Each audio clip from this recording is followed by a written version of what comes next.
Alright, hey guys, this is week 3 of the Let's Play Olympics 2, and I am going to be playing the good game, the puzzle game, because I respect the tradition of Puzzle Week. And for this one, I'm just gonna say right now, I think this is my new favorite puzzle game, like ever. I absolutely love this puzzle game, it makes me happy, and I can actually play it. And I already fucked myself. I'm just gonna roll with that. I'll keep this recording. Yeah, there I can show off how you can skip through time. You can mash the B button and you'll pass some time if you have any left because you're just that good, and that'll get you extra score actually. So there's a good point to doing it. The biggest threat, at least early on in the game, as you just saw, is getting too overzealous and not leaving yourself enough crazy creatures to match with. Yeah, this is a rookie mistake. I should be better than that, but I'm not. It's not gonna happen this time. That was kind of awesome, actually.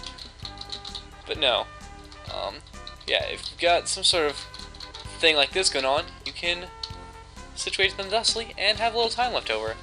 There we go, cleared a full screen. This game is really easy, like really easy, at least early on. So that's probably why I like it, because it's the only puzzle game I can actually play. I was so tempted to go with a game that wasn't a puzzle game, but no, I did it, and I'm quite happy I did, because, again, this is just an incredibly awesome game. Bam! So, really the best thing you can do in this game is just relax, take it as slow as you can. Make sure you leave yourself enough things, because you're given enough time, I think. It's not like plenty of time, like you can't just like dig around and drag every animal across the screen into one little spot to match them. You gotta have some finesse. You gotta show you know what you're doing, but it's a kind mistress. I'm glad to give you small rewards. Oh, I may or may not. I'm kidding. I'm getting a screen clear for this one, and bam, 3 seconds left. I don't know exactly how much each press of the B button gives you point-wise. I should probably check that out, but oh well, I'll just roll with it. Alright, this is where it starts to pick up, like, kind of, because it throws. This is where you really have a lot to be matching, so you've got a lot in your mind, but still not terribly hard, because you're still just matching 3 in a row. Once it gets up to 6 in a row, that's where some difficulty is attained, because just having to line that many things up, like, it's basically you just make a pair across the screen. You get bingo, and that's how you remove things. It's terrible, but still not too bad. In general, there's at least one one animal type that you can match 3 of or 4 of at least. There's usually a hard one and an easy one, or just a bunch of easy ones, like in this one. Which I kind of like the bunch of easy ones, because it makes me feel, I feel incredibly finesse in this. Like, I picked the game up, what day is it? Wednesday? 3 days ago, and I've already impressed people watching me practice. They think I look like I know what I'm doing, unless I miss cats. Alright, we vanquished the cats in this level, and I'm about to kill the snakes, but I'm not going to clear this level. There's too many snails left, because I digged it. Screwed it up. Bam. With 5 snails left, I'd say we did pretty good. Anyway, wave 5. This is where we start tossing in a 4 in a row thing, but we're back down to only having 2 different types of creature to match, so it's really not that hard. Mainly because no matter how much you let the screen fill up, there's a good chance that there's just going to be something you can just double tap and get it clear. Like, I could pretty much just go through this entire thing on double taps, but I won't. I have more respect for myself than that. So, at this point it's not too hard, but where it starts, you don't get trapped as easily, I guess is what I'm trying to say. You won't, like, like in Puyo Puyo, the problem was, like, you would just be fucked. Like, you would, the clear bubbles would drop on you, and, like, everything you worked for would die, and it would kill your kitten, and just everything was bad. This one, not so much. If you keep a cool head, you can generally get out of it okay. I, however, am kind of dicking this level too, but not gonna let it get to me. Yeah, I'm doing atrocious, but still, I'm pretty happy with this game. Oh well. I'm still trucking on. I got this. Hint number 4 is that there's no hint number 4, and quite frankly, we're not bitches. We don't need a hint for number 4. Like, you're better than that. It honestly makes me a tiny bit sick that you would ask for a hint for number 4. I thought I knew you, but I guess I don't.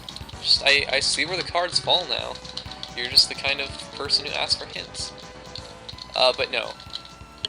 Another thing I wanted to talk about is the hints in this game are just kind of witty and amusing sometimes. Not witty, but just it's kind of amusing. They gave me a good chuckle the first time around. I thought them quite nice. I'll see how many I can show off, and if I can't show off too many of the hints, then I'll just try and think of some of the highlights of them. Alright, so we've got the books out. That's pretty good. The trouble with this level is having those little nooks down there not cleared.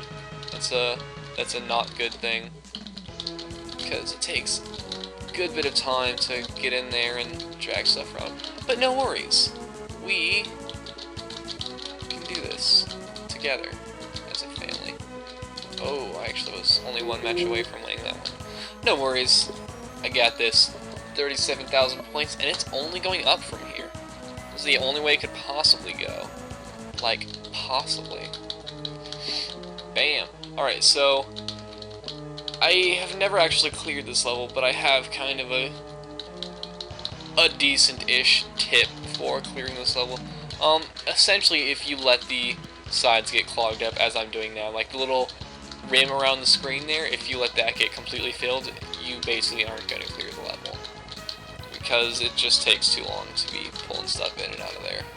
But if you can, if you possess the strength of character to clear the outsides as they're coming in, which is kind of difficult because of the absurd amount of matches you need for this one, then it should be a piece of cake. I mean, even if you can just, like, clear some of them as they're coming in. As long as they're not full, then it shouldn't be too bad. But I'm not that good at the puzzling, so I'm not gonna get to show you guys that. I'm just gonna do what I can. Do what I can with what I got.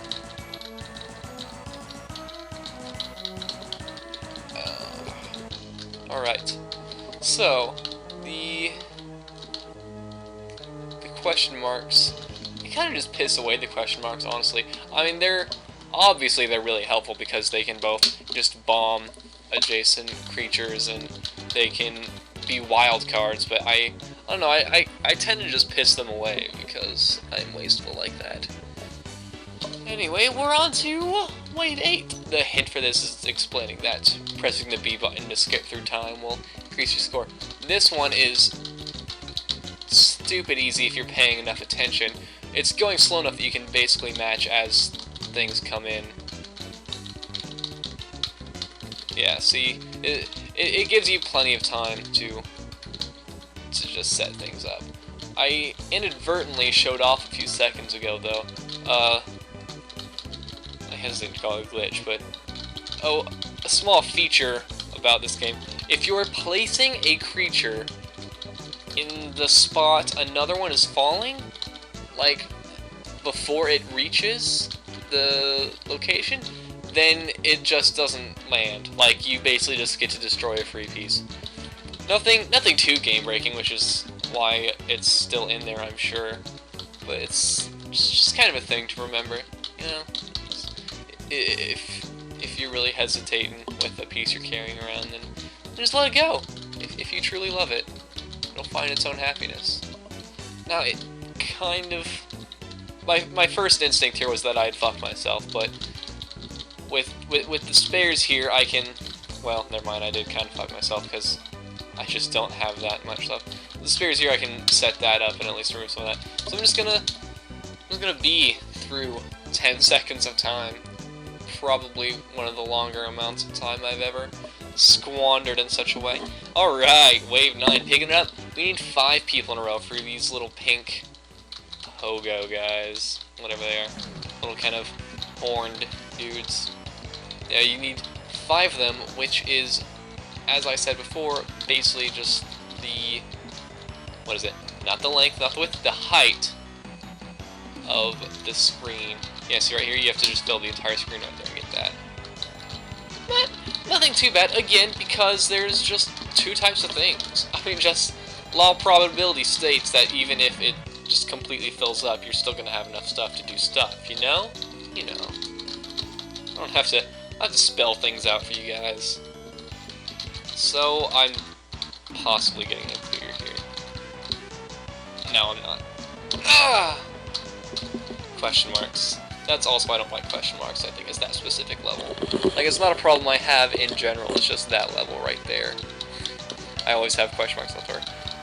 That hint told you to try the horizontal adjust, which is select, or start select and directional buttons or something, I don't really remember.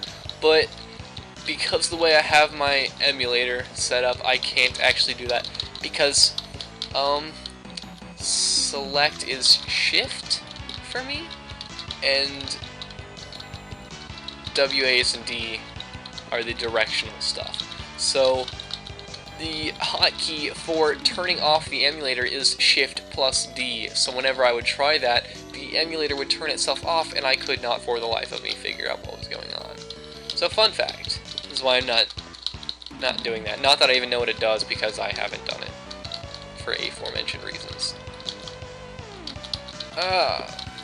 Yeah. This one's not going too bad, I'd say. I'd say I've done quite good on this one. I'm just gonna question mark bomb that. Still definitely not getting a clear for this level, but yeah. But I mean, I did okay. I matched quite a bit. Wave 11, hint number 7, yeah. Again, kind of repeating itself, that hint was, not gonna lie. Just the B button speeds stuff up. That is the gist of it. That is the gist I understand very well by now.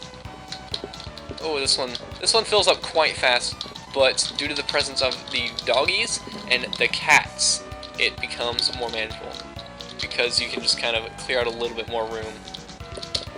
Oh, and of course, the massive amounts of stuff here. What was I? That's something you can't really do in this game, is just kind of go idle. You really have to have a purpose for every move you're making, otherwise it's less good. So I don't know if you guys have noticed this by now, but I am somewhat easily distracted. Especially at such a, well, never mind, it's only like 11. It's not that late for me. I don't have that as an excuse. It has been a long day, though. Which is why it is perfect that I get to come home and relax with some crazy creatures. Bam! And question mark bomb that? Alright, so I have at least gotten the cats out of here. Though clearly I'm not going to clear the clear with stuff. I am, however, up to 66,000 almost, and that's kind of a nice thing. Alright, so this is another of those that fills up rather quickly, and though it doesn't tell you, these, I don't know, alien smiley face guys, they take 5. You have to line 5 of them up and they'll disappear. It's not really explained, but you figure it out.